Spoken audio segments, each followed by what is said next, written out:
It's part two of our trivia tournament, the Falcons Historian Player Shootout, and this time Falcons legendary running back Warrick Dunn is in the spotlight.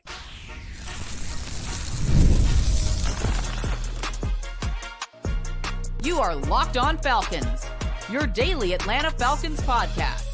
Part of the Locked On Podcast Network, your team every day.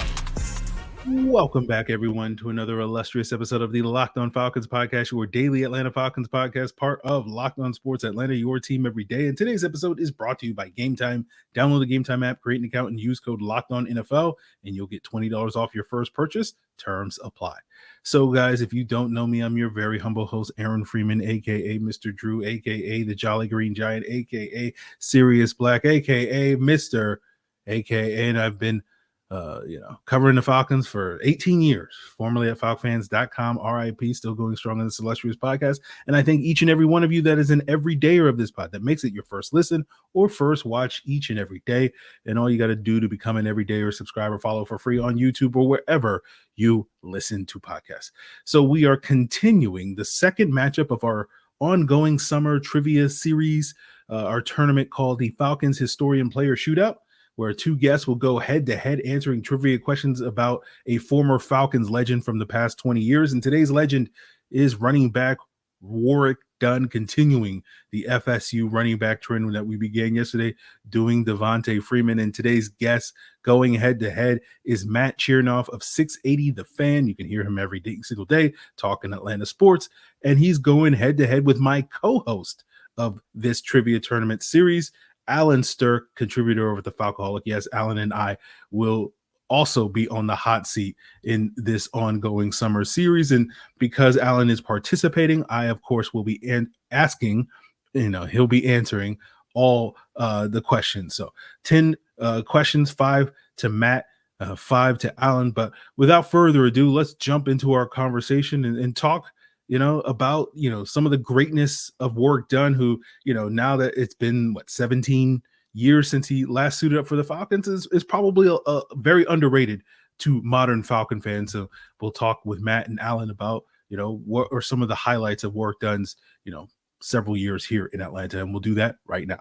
Welcome back, everyone, to another episode of the Falcons Historian Player Shootout, where we pit two very humble guests against one another to answer trivia questions about a former Falcons legend. And today we are talking about one of the biggest legends in Falcons history. Not only was he such a great player that he was so good that he also, Arthur Blank thought it was like, hey, you did such a great job as a player here. We're going to even let you own a small smidge of the team. That's how great you were. And of course, that's none other than Warrick Dunn, one of the great football players and humanitarians to ever walk the face of the National Football League. And of course, duking it out to see who is the world's biggest Warrick Dunn expert is, of course, my co-host here for this series, Allen Strk and Matt Chernoff of 680 The Fan.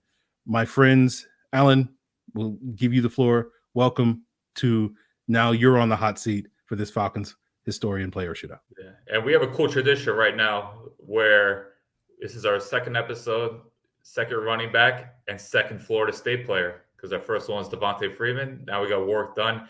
And in an age where the running back position isn't as valued as it once was, we love running backs here. And I love that fact that we're giving running backs all the praise here. And we still got, I think, one other player that, in the future we'll be talking about as a running back. So as frustrating as it is with the Falcons, we should be grateful that we've seen a lot of great running backs over the years. Definitely.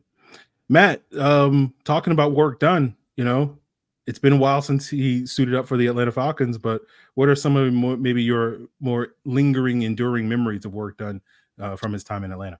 Yeah, I would put it this way. If I start ranking Falcon free agents, and God knows the three of us could come up with the misses free agent Falcons, but if I start looking at Michael Turner, I start thinking about Alex Mack and Warrick Dunn, that's as good. And I remember when they signed Warrick, a lot of people upset at how much money they gave him, even at that time, because a lot of folks thought, like everybody else in Tampa, undersized, wasn't going to be able to withstand 4 or 5 years of punishment.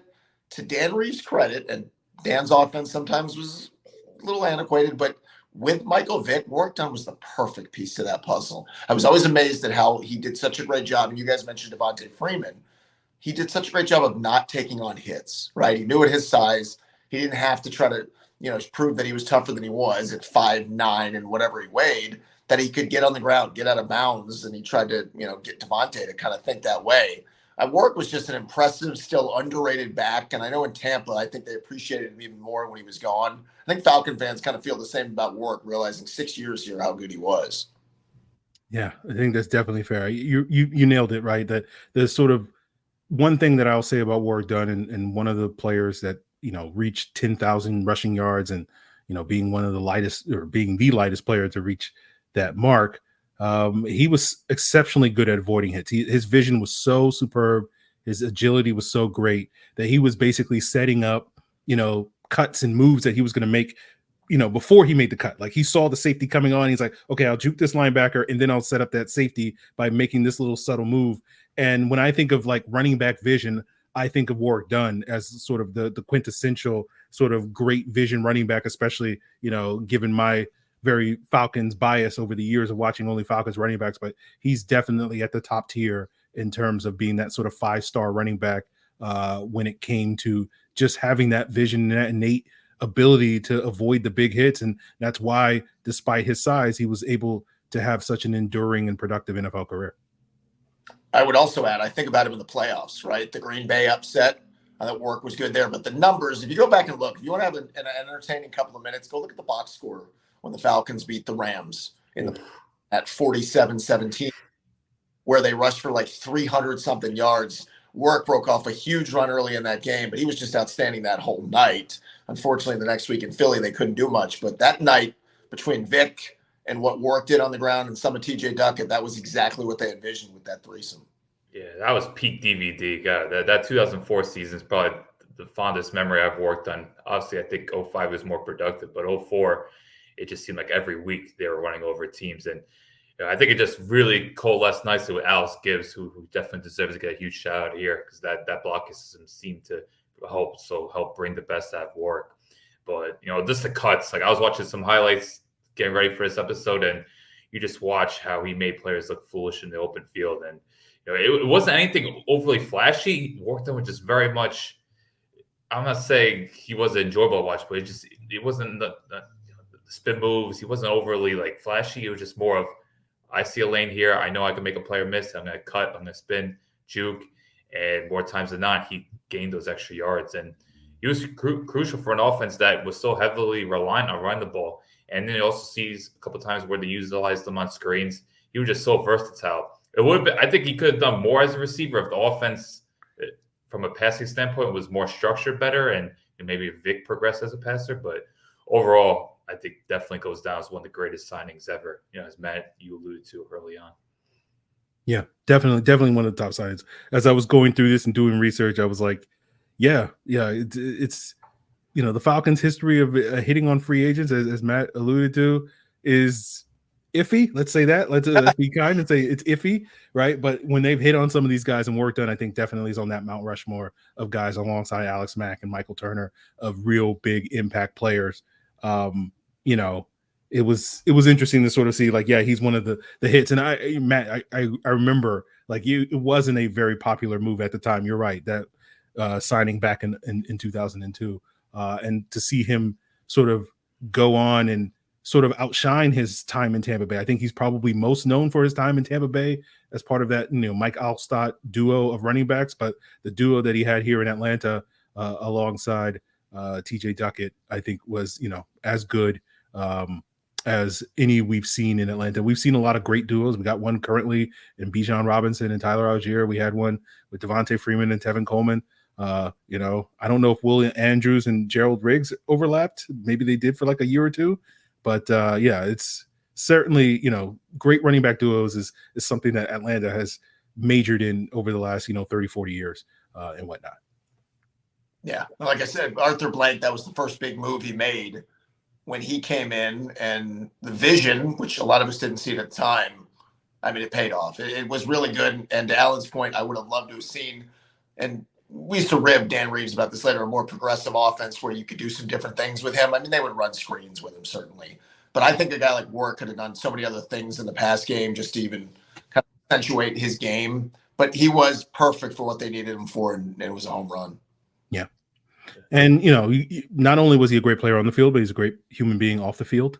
As I was coming up with questions, I was like, how many of these like off-field questions in terms of high character questions should I there's a couple of sprinkled in there, but certainly a player known for, his contributions off the field. And I think that's, a big part of why Arthur Blank keyed on him. He's like, he wants good people like that in the building, and Warrick Dunn is as good a person to, put on a football uniform based off of all his charitable contributions, his off-field work and all that stuff over the years. And certainly, had a Hall of Fame caliber career based off of his longevity and production on the field, but I think also deserving of being like a Hall of Famer when it comes to the off the field contributions as well.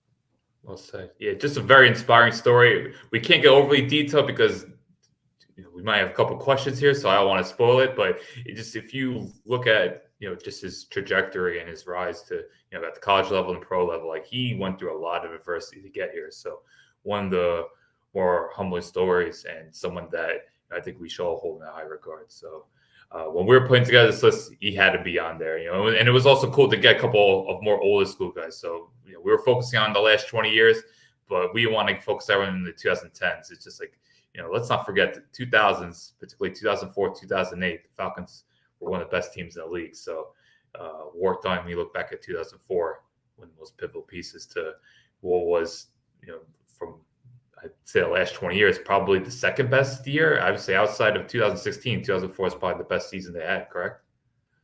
I think that's fair. Yeah, so. Either that or 2012, I guess, would be. Oh, can't forget 2012. Oh, that's a good question. Matt, what did you enjoy more, 2004 or 2012? So I would say this. 4 was a different feel, right? Because they were good in 2002, and then the Vic injury happened, and when he came back, there was a level of excitement again. The 12, like that's the last year of the Mike Smith 5 good years, and it almost felt like. So remember when they won the playoff game? It was the sigh of relief. It wasn't even. God, that game was so frustrating. Right. I mean, they almost blew the 20-0 lead against Seattle. They had to come back with a late field goal and still almost gave it back for the kick. So I think the 2004, because they were limited, that was not a good passing offense. The defense was good. Aaron, you'd probably remember this. I think that team led the league in sacks that season, which is funny to say about a Falcon defense. Yeah. Yeah. I don't know exactly how many sacks they had, but I just know that 2004 season was the last time the Falcons had more than 40 sacks until last year. And it's like 20 years of not breaking 40 sacks. Like incredible. And people get mad at me when I complain about the lack of pass rush investments that the Falcons make today. And it's like, I've been complaining about this for 20 years, guys. But hey, we're supposed to be having trivia fun. Don't get me started on the game off season. All right. So, okay. We've talked a little bit more about Warrick Dunn. Now that we're getting into the let's complain about the Falcons issues segment of the portion, this is the perfect segue for us to actually get into, shining a light on Warrick Dunn. And first up, as I mentioned, Allen will be under fire, under the spotlight to answer Warrick Dunn questions. And we'll pepper him with 5 questions. And later in the episode, we'll pepper Matt with 5 questions, and we'll see who comes out on top. And then we'll do that as we continue today's Locked On Falcons Historian Player Shootout, talking about Warrick Dunn.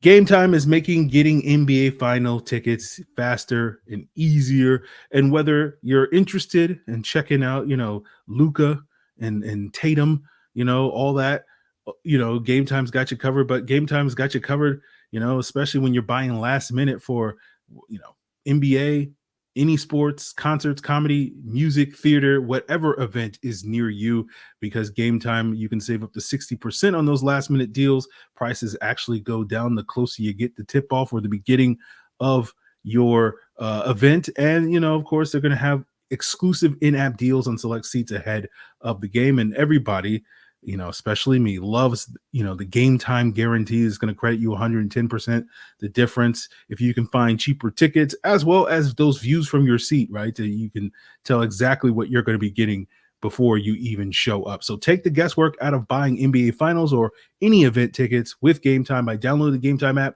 create an account, and use code LOCKEDONNFL, and you'll get $20 off your first purchase. Terms apply. Again, create an account and redeem code LOCKEDONNFL. That's LOCKEDONNFL for $20 off. Download Gametime today. Last minute tickets, lowest price guaranteed. So, Alan, my friend, are you ready for all 5 of these questions?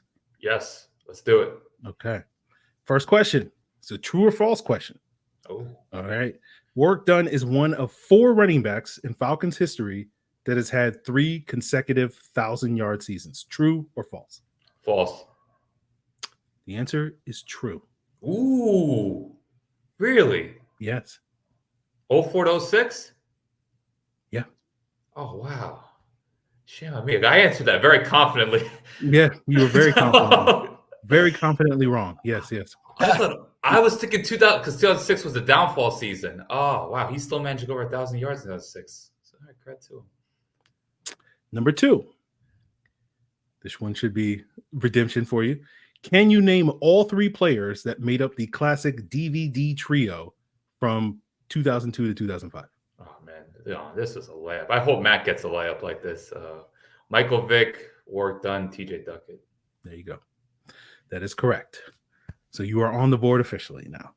Number 3. Warrick Dunn is the only Falcons player to win Walter Payton Man of the Year award while still active with the team. Right? Calais Campbell did win it, but not when he was with the Atlanta Falcons. And he did so in a season where he first broke 1,000 yards in Atlanta. What year was that? 2004. That is correct. Okay. Redemption. 2, 4 out of 3. So number 4. All right. These are start when things should get harder, but we'll see. Warrick Dunn became at the time the 22nd NFL player in NFL history to break 10,000 yards rushing against this opponent in 2007 on Thursday night.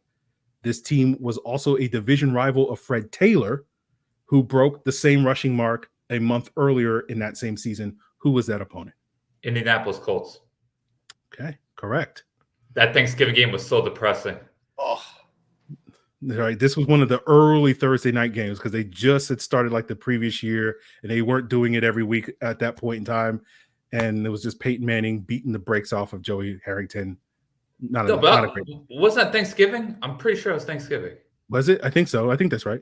Yeah, I remember D'Angelo Hall had a really nice interception. I was a big D'Angelo Hall guy. I was like 14 years old. He was my guy, and then I realized D'Angelo Hall, not a good Falcon, but never. Joey Harrington will not be appearing on the Falcons Historian Player Shootout. No. Neither is D'Angelo Hall. Not good enough for years. Yeah. Anyway, last question for you, Alan. You got 3 correct. Warrick Dunn became the lightest player in NFL history to break 10,000 rushing yards. His listed weight, according to Wikipedia, was a 3-digit number made famous by a number of rap songs in the 1990s as the penal code for murder in the state of California. Oh, man, I was like 4 or 5 years old. You're like -3 when yeah, and I started watching Falcons at like 02. 187. That is correct. 1-8. 187. Okay, Alan, you got 4 correct. So Matt, you got your work cut out for you. All right. And Alan missed the one question that's theoretically was supposed to be the layup, but was not the case. But 4 correct, Alan. Very strong showing for you. We'll see what Matt can do as we continue today's Locked On Falcons, talking Falcons Historian Player Shootout with Warrick Dunn.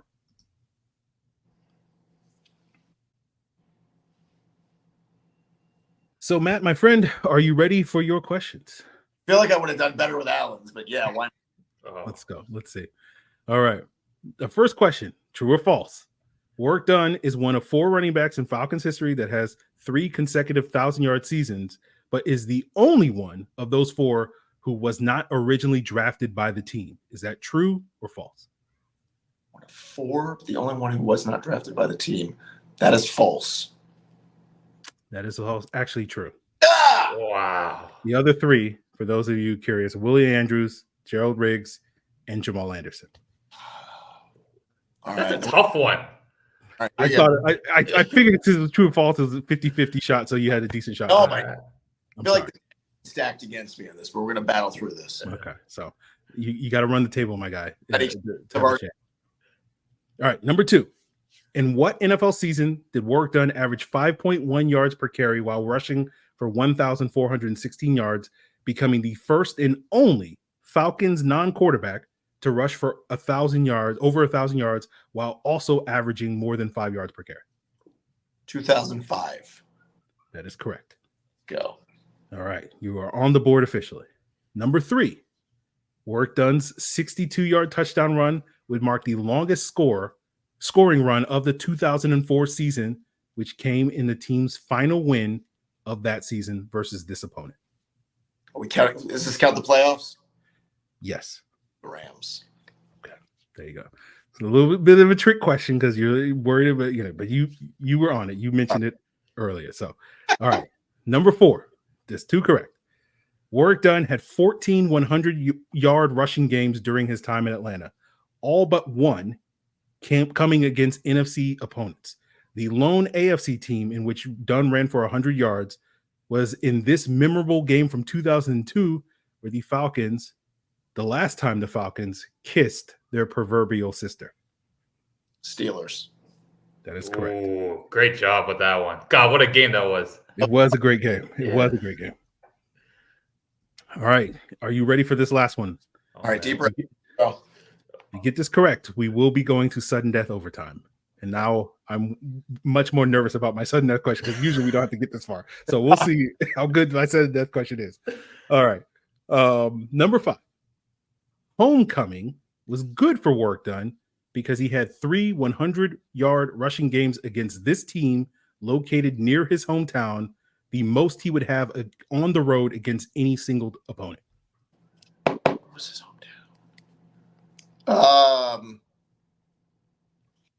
3 100-yard games. New Orleans.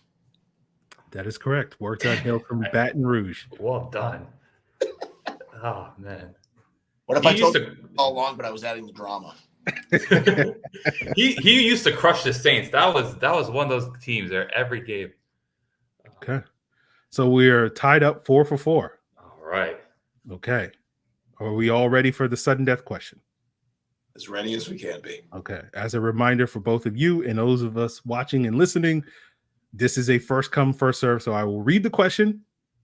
And then if you get it before the question is finished, then you're one up. But obviously if you guess, you know how this works, right?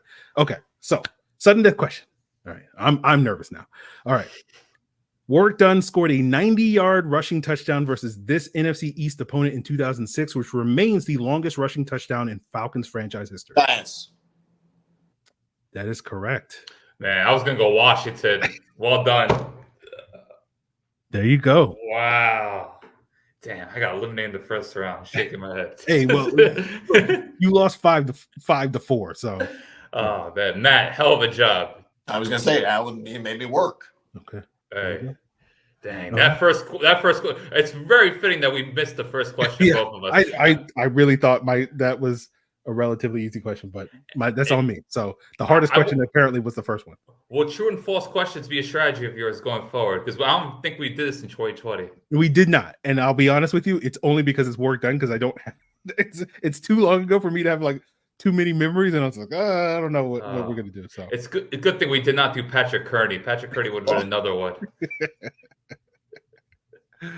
So, Matt, any thoughts now that you are moving on to the next round, and Alan, I believe we'll let Matt know a little bit later on, which player he's going to be facing, if I'm correct, yeah, right? Yeah, we'll let you know about the future. You actually could be playing Aaron in the next round. So Aaron will be going to get to Charles McDonald. That'll be happening soon. So I might have to ask both of you questions in the next round. I don't know if I want that this early. I feel like it's a Cinderella story. I'm a low seed. I was like a seed pulling off a big upset in the first round, and now it just gets tougher. So yeah. I don't know how confident. I don't feel confident. Do you prefer the older players, or you prefer players in like the mid 2010s? So you're gonna laugh. My memory's so shoddy. You just never know what's gonna I might have a better shot at 2005, 2004 than I have at 2019. It just depends how it works. I mean, you just got that 90-yard touchdown out of nowhere. So I remember seeing that in my head, the big boy. Yeah, and that Giants game was a really disappointing loss. I feel like that season, that was like the start of the downfall because the defense just totally fell apart. Correct. Yeah, it's one of the few highlights from that part of that season. Yeah, I don't like looking back on that Jim Mora era, the last like 18 games, because I'll put like 05 in that as well. Yeah. It was tough. But there you guys have it. Warrick Dunn in the books. Matt is moving on to the next round. We'll see who he faces. Could be me, could be Charles, could be somebody else. We'll see what is in store for that. I believe that matchup will be next week here on this illustrious Locked On Falcons podcast. But Matt, any parting thoughts? Any improvements that we can have? No. You guys did fine. I'm just glad I didn't embarrass myself. My bar was so low that after I missed that first question, I thought I was just going to tank, just like set some awful, run that'll be just made fun of for years. So I'm glad I didn't embarrass myself.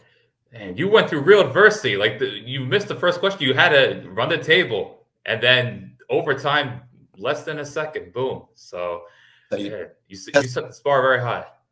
Stuck it out. We did it. There you go. Alan, any parting thoughts that you have before we duck out of here? No, huge credit to Matt. I'm pretty bummed because obviously I did create this tournament, so the fact that I'm already out, just like but hey, I'll be joining you shortly, so it's fine.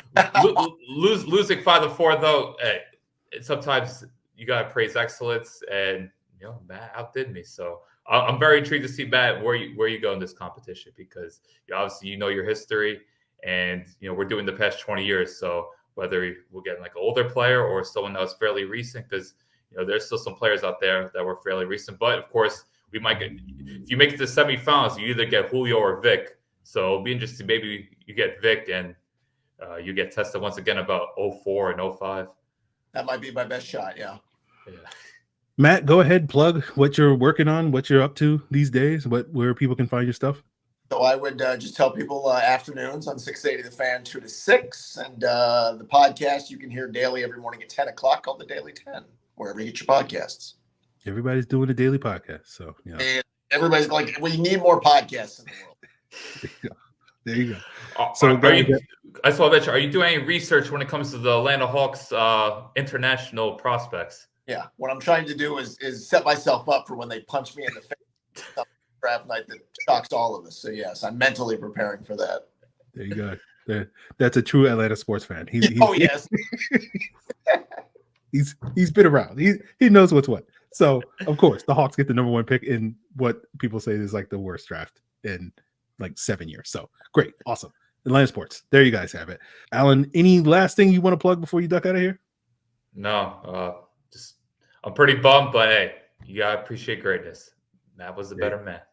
There you go. All right. Appreciate greatness. That's your word for the day, guys. There was a snarky Falcons joke in there, but I'm not going to say it. So you all know what it is. So guys, that is going to do it for us. Appreciate Matt and Alan for joining me. We got plenty more of these. Next week we'll be featuring, more of these matchups with Michael Turner, myself, going up against Charles McDonald of Yahoo Sports in that Michael Turner episode. And then we'll also do a Keanu Neal episode where Brad Rowland of Locked On Hawks and Myles Garrett of Fox 5 Atlanta will be, seeing who hits the hardest in the trivia tournament to match with Keanu Neal's hard-hitting play style. But tomorrow's episode, we'll get back to your regularly scheduled Locked On Falcons, Falcons, current daily content about this year's team. And we'll talk more about running backs, because we'll talk about Bijan Robinson in the run game and whether or not he's now going to live up to the Christian McCaffrey hype now that he's throwing the gauntlet, I guess you could say, with some of his recent comments. So that will be available for you to explore on tomorrow's episode. If you want to continue to make us your first listen, make sure you subscribe, follow for free on YouTube or wherever you listen to podcasts. And for your second listen, check out Locked On Sports Today, a free 24/7 sports streaming channel, to give you the biggest stories, can't miss analysis, opinions, news, streaming 24/7 on YouTube or the free Amazon Fire TV channels app. It's all part of Locked On Podcast Network, your team every day.